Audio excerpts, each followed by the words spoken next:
In this video, we'll demonstrate 6 common mistakes that we see new facilitators make when conducting usability testing.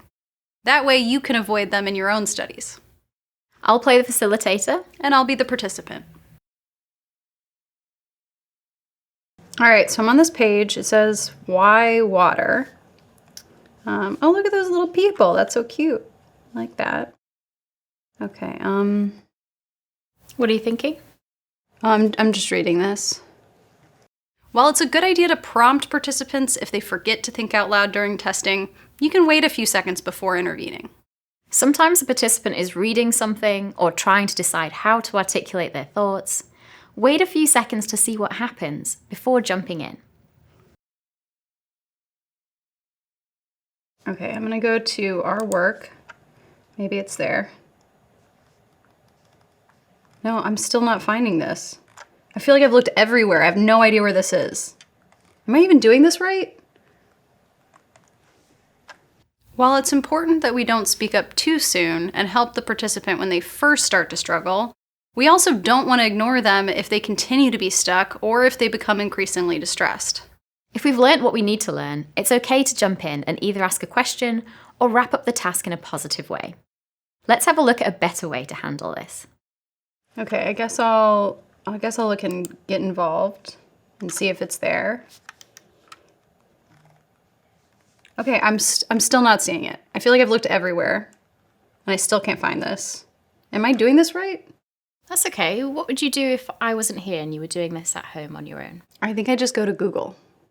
Okay. All right, well, thanks for trying out that activity. Before we move on to another activity, what did you think about doing this activity on this website? Yeah, so I think I'm done with this activity. Okay. So on the previous page, you hesitated a little bit before you clicked the register button. Was it because you weren't sure what it meant?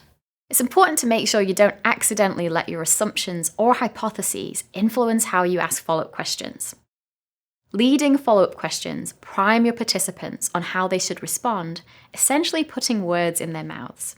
It's much better to ask open-ended questions. Open-ended questions allow participants to offer their own explanations. Let's look at an example. Yeah, here it is.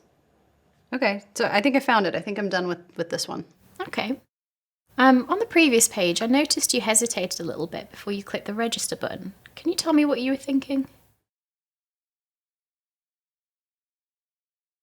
I'm still not finding it. Maybe I'll find it in this section. I think I found it. Great. It's really important to stay neutral during the test session. If you react in any way to what the participant does or says, you may accidentally influence their behavior or make them feel uncomfortable. Even non-verbal reactions, like changes in your body language, can be perceived by participants as clues for what they should do with the design. Let's have a look at an example where the researcher stays neutral. Okay, I'm still not finding this.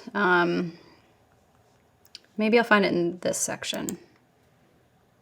Oh yeah, I think I found it. What are you thinking? So I'm going to ask you to do some shopping activities today. Oh, that's fun. Are you paying? Can I keep what I shop for? Yeah, right. Wouldn't that be nice? While we don't want our participants to feel uncomfortable, we also don't want to be overly friendly to them. Joking and laughing with participants can distract them from the test and make it harder for them to keep focused. As facilitators, we have to strike a balance. We want to be warm, but also neutral. So that might mean that there's more awkward silence than you're used to in regular social situations, but it's just part of the process. So I'm going to ask you to do some shopping activities today. Oh, that's fun. Are you paying? Can I keep what I shop for? Unfortunately, no. But as much as possible, try to pretend that you're really shopping for something online. Great. I think I'm going to click on this link. Is that what you want me to do? Sure, yeah. Avoid answering your participants' questions in the session. When we answer questions, we're giving participants help that they wouldn't have in real life, and this makes for an unfair test of the design. As soon as we answer one question in the session, we're also setting the expectation that we're here to help them use the design in future tasks. Instead of answering a participant's question, we can throw a different question back to the participant.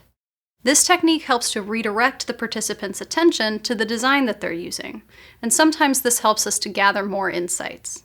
Let's look at an example. Okay, so I think I'm going to click here. Is this the right link? What do you think? I guess I'll try it and see. Remember, our goal is to study users' natural behavior. As much as possible, we want to fade into the background and let participants focus on their tasks. The more you practice facilitating, the easier this gets. If you're new to facilitating research, review your session recordings. See if you're making any of these mistakes. Thanks for watching. If you want to see more of our UX videos, take a look at these over here and consider subscribing to our channel. On our website, nngroup.com, you can access our free library of over 2,000 articles. You can also register for one of our virtual UX conferences that offer live, hands-on UX training.